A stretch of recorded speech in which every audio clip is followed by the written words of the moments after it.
நம்ம இன்னைக்கு ரொம்ப டேஸ்டியான மஷ்ரூம் கிரேவி எப்படி பண்ணுறதுன்னு பார்க்க போகிறோம். இது சப்பாத்தி, பரோட்டா, வெரைட்டி ரைஸ் கூடலாம் வச்சு சாப்பிட்றதுக்கு பக்காவான காம்பினேஷனாக இருக்கும்.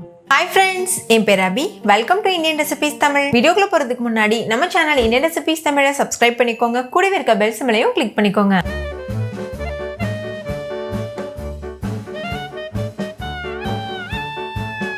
ஃபர்ஸ்ட் இந்த ரெசிபி பண்ணுறதுக்கு ஒரு மிக்சி ஜாரில் ஒரு கப் அளவுக்கு சின்ன வெங்காயம் தோல் உரிச்சிட்டு சேர்த்துக்கோங்க. நீங்கள் பெரிய வெங்காயம் சேர்க்குறீங்கன்னா ஒரு வெங்காயம் சேருங்க, கரெக்டாக இருக்கும். இது கூட ஒரு கொத்து கருவேப்பிலை சேர்த்துக்கோங்க. கூடவே ஒரு கைப்பிடி அளவு புதினா இலை சேர்த்துக்கோங்க. அடுத்து இது கூட ஒரு டீஸ்பூன் சீரகம், ஒரு டீஸ்பூன் மிளகு, ஒரு டீஸ்பூன் சோம்பு, இது மூணும் சேர்த்துக்கோங்க. இப்போ தேவையான அளவு தண்ணி சேர்த்து ஃபைன் பேஸ்ட்டாக அரைச்சி எடுத்துக்கோங்க. அரைச்சக்கப்புறமா இந்த மாதிரி தான் இருக்கும். இப்போ இது ஒரு உரமாக இருக்கட்டும். அடுத்து ஒரு கடாய் சூடுபடுத்திக்கோங்க. நான் இரும்பு கடாயில் பண்ண போகிறேன், நீங்கள் நார்மல் கடாயில் கூட பண்ணலாம். 2 டேபிள் ஸ்பூன் எண்ணெய் சேர்த்துக்கோங்க. நான் கடலெண்ணெய் யூஸ் பண்ணியிருக்கேன். எண்ணெய் சூடானக்கப்புறமா ஒரு பட்டை சேர்த்துக்கோங்க. ஸ்டவ் வந்து லோ ஃப்ளேமில் இருக்கட்டும். ஒரு ஏலக்காய் சேர்த்துக்கோங்க. கூடவே ஒரு டீஸ்பூன் சோம்பு சேர்த்துக்கோங்க. சோம்பு பொரிஞ்சக்கப்புறமா ஒரு கொத்து கருவேப்பிலை சேர்த்துக்கோங்க. இப்போ அரை கப் அளவுக்கு கட் பண்ண வெங்காயம் சேர்த்துக்கோங்க. இது வந்து பெரிய வெங்காயம் தான் சேர்த்துருக்கேன். நம்ம அரைக்கிறதுக்கு மட்டும்தான் சின்ன வெங்காயம் யூஸ் பண்ணணும். இது கூடவே கொஞ்சமாக உப்பு சேர்த்துக்கோங்க. அடுத்து இதில் 2 பச்சை மிளகாவை சின்ன சின்னதாக கட் பண்ணிவிட்டு சேர்த்துக்கோங்க. சேர்த்துட்டு வெங்காயம் முழுமையாக வதங்குறது வரைக்கும் வதக்கிக்கோங்க. வெங்காயம் நல்லா வதங்கினதுக்கப்புறமா இது கூட ஒரு டீஸ்பூன் அளவுக்கு இஞ்சி பூண்டு விழுது சேர்த்துக்கோங்க. சேர்த்துட்டு இஞ்சி பூண்டோட பச்சை வாசனை போகிற வரைக்கும் இதை நல்லா வதக்கிடுங்க. இது கூடவே அரை கப் அளவுக்கு தக்காளி கட் பண்ணிவிட்டு சேர்த்துக்கோங்க. இது வந்து ஒரு முழு தக்காளி தான் நான் சேர்த்துருக்கேன். நல்ல ஒரு பெரிய சைஸ் தக்காளி சேர்த்துருக்கேன். தக்காளி நல்லா சாஃப்டாகிற வரைக்கும் நல்லா வதக்கிடுங்க. நீங்கள் தக்காளியை அரைச்சி பேஸ்ட்டாக கூட சேர்க்கலாம். நான் இப்படி தான் சேர்த்துருக்கேன். இந்த ஸ்டேஜில் இது கூட நம்ம ஏற்கனவே அரைச்சி வச்சுருந்தோம்ல பேஸ்ட்டு, அதையும் சேர்த்துருங்க. சேர்த்துட்டு இதோட பச்சை வாசனை போகிற வரைக்கும் நல்லா வதக்கிடுங்க.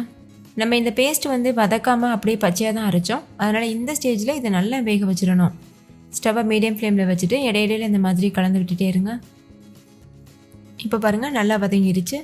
இதோட கலரே நல்லா சேஞ்ச் ஆகிட்டு வந்திருக்கு. இந்த ஸ்டேஜில் இது கூட ஒரு டீஸ்பூன் மிளகாத்தூள் சேர்த்துக்கோங்க. ஒரு டீஸ்பூன் மல்லித்தூள் சேர்த்துக்கோங்க. இது ரெண்டுமே நான் வீட்டில் அரைச்ச மசாலாஸ் தான் யூஸ் பண்ணுறேன். இது எப்படி வீட்டில் அரைக்கணும்னு நான் வீடியோ அப்லோட் பண்ணியிருக்கேன், செக் பண்ணி பாருங்கள். அரை டீஸ்பூன் மஞ்சள் தூளும் சேர்த்துக்கோங்க. கூடவே அரை டீஸ்பூன் கரம் மசாலாவும் சேர்த்துக்கோங்க. நீங்கள் கரம் மசாலாவுக்கு பதிலாக பிரியாணி மசாலா கூட யூஸ் பண்ணலாம். சேர்த்துட்டு இதை நல்லா மிக்ஸ் பண்ணிக்கோங்க. லோ ஃப்ளேம்லேயே வச்சு ஒரு நிமிஷத்துக்கு இந்த மாதிரி வேக வச்சுக்கோங்க. மசாலா ரொம்ப அடிப்பிடிக்கிற மாதிரி இருந்ததுன்னா 1-2 ஸ்பூன் தண்ணி சேர்த்துட்டு கலந்துக்கோங்க. இப்போ எனக்கு வந்து மசாலா ரொம்ப அடிப்பிடிக்கிற மாதிரி தான் இருக்குது. அதனால் நான் கொஞ்சமாக தண்ணி சேர்த்துட்டு மிக்ஸ் பண்ணிக்கிறேன். இந்த மசாலா வேகிற அளவுக்கு மட்டும் தண்ணி சேருங்க போதும். சேர்த்துட்டு இந்த மாதிரி நல்லா கலந்துக்கோங்க. கலந்துட்டு நல்லா க்ளீன் பண்ணிவிட்டு கட் பண்ணி வச்சுருக்க காளான் சேர்த்துக்கோங்க.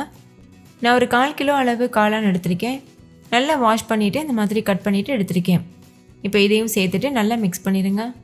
நம்ம சேர்த்த மசாலாலாம் காளானோட நல்லா ஒட்டி வரணும். அது வரைக்கும் நல்லா மிக்ஸ் பண்ணிக்கோங்க.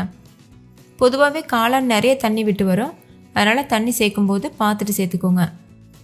இப்போ கொஞ்சமாக தண்ணி சேர்த்துட்டு மிக்ஸ் பண்ணிக்கலாம். நான் ஒரு 1/4 கப் அளவுக்கு தான் தண்ணி சேர்க்குறேன், அதுக்கு மேலே சேர்க்க வேண்டாம். அதே மாதிரி நம்ம மசாலா சேர்க்கும் போதும் ரொம்ப கம்மியாக தான் சேர்க்கணும். ஏன்னா காளான் வந்து பார்க்குறதுக்கு ரொம்ப நிறையா இருக்க மாதிரி தான் இருக்கும். ஆனால் வெந்ததுக்கப்புறமா ரொம்ப கம்மியாயிரும். அதனால் மசாலா வந்து பார்த்துட்டு சேர்த்துக்கோங்க. இப்போ தண்ணி சேர்த்து நல்லா கலந்தாச்சு.